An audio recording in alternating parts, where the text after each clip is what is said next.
Hello, budgeters. It is that time of the year where we get to talk about a Christmas budget. And today I have 5 tips for you when you are setting up your Christmas budget. I'm going to use my spreadsheet here when I'm explaining these tips. This is my working Christmas budget that I've created. And yeah, it's going to be what I'm going to be basing my 5 tips for you guys off of. My first tip for you is to start with the end in mind. So you're going to start with how much money you want to spend at Christmas. If you are on a tight budget and you don't want to spend over a certain amount, you're going to set what that amount is that you can afford. So you're going to start at the very beginning, you're going to start with whatever amount it is. For me, we put aside $100 each month for our Christmas budget. So at the end of the year, we have a $1,200 budget when Christmas rolls around. You might be depending on a Christmas bonus. You might be depending on, you might even be putting it on a credit card.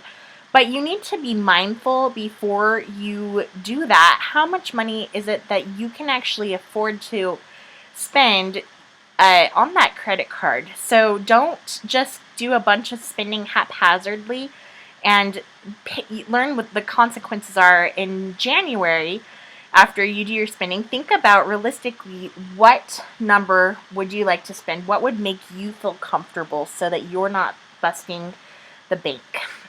Okay, so the first item for my tip is start with your end in mind. Don't get caught off by a sale. Don't get caught up in how things need to look or appear. You're going to stick to whatever number it is that you set. My second tip is to think about every single thing that has to do with Christmas that you might buy. So that is the ornaments,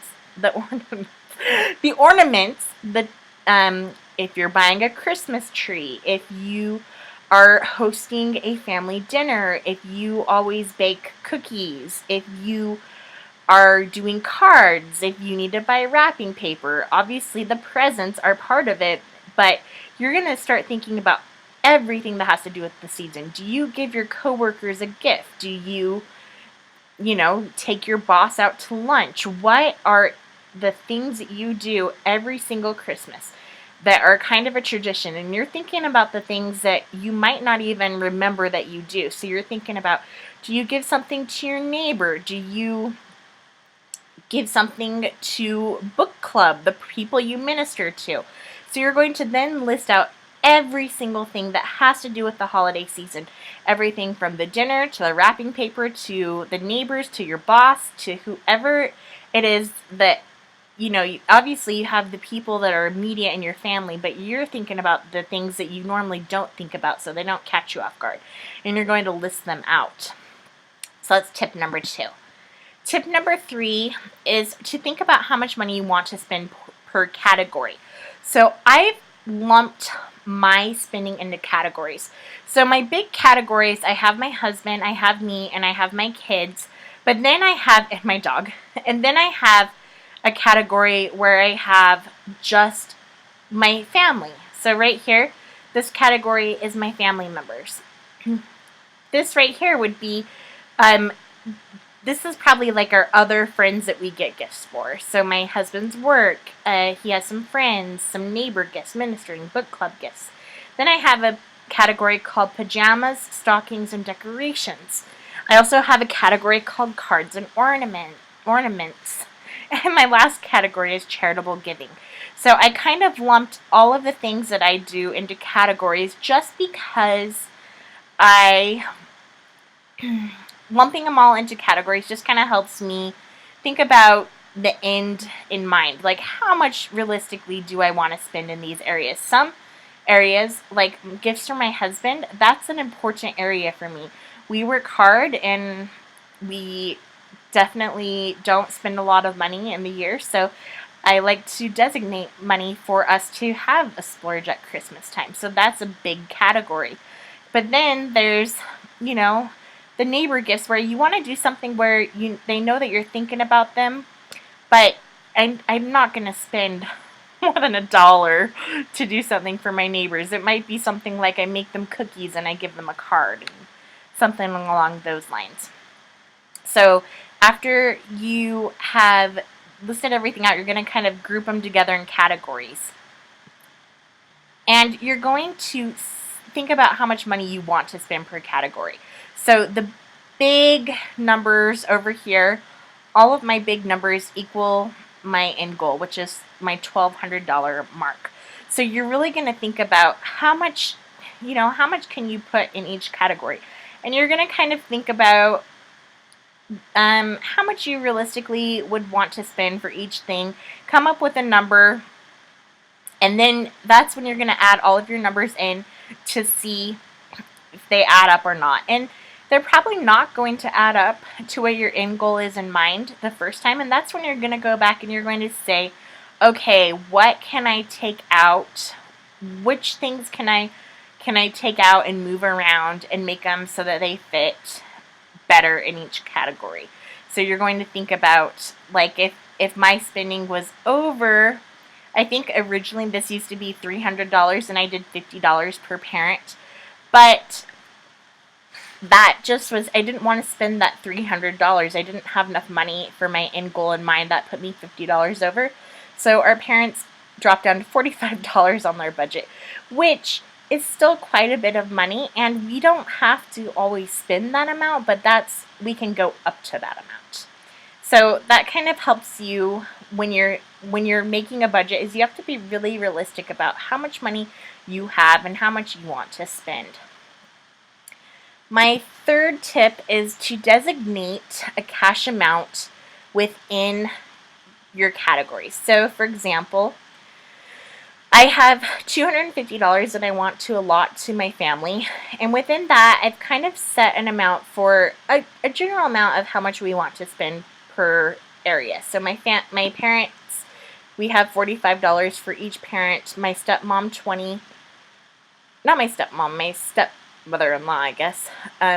My husband's dad, his mom, we said about $45 each, and then my family does like a family gift, and my husband's family does a family gift. So within these areas, I've set an allotment of $45 for the parents, $25 for the family gifts, and so you're going to kind of go ahead and make, that's where you can kind of make your notes on the inside and think about how much you want each of those categories to get. For example, my cards and ornaments, I'll just do this right now. Cards, I know, are going to be,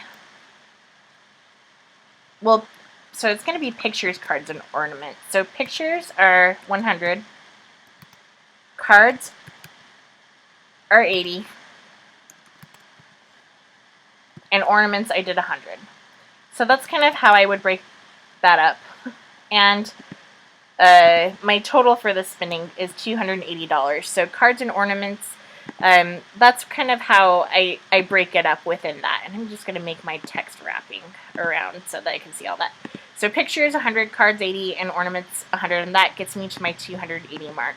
So the only reason I didn't have this written in is because I already know those numbers because I do it every year the same way. But yeah, that's kind of how that goes. My fourth tip is to designate specific spending limits to each category. So we already did that one. My last tip, sorry about that. My last tip is to set aside some money to shop clearance and make your next year run smoother. So if you guys see in here, I already have some stuff purchased for my kids. Like I got a Llama Llama Christmas book at Target last year on clearance for $4.99, a Gone Fishing game at Walgreens from $2.09, Good Night construction site from Amazon for $7.41. So I've already done some spending, and then I did a lot of spending. I got our pajamas on clearance, our stocking stuffers were all on clearance, and they're all done. I got a little bit of decorations, and one of my big tips that if you guys walk away from any of this is that it is so important to set aside a little bit of money for clearance.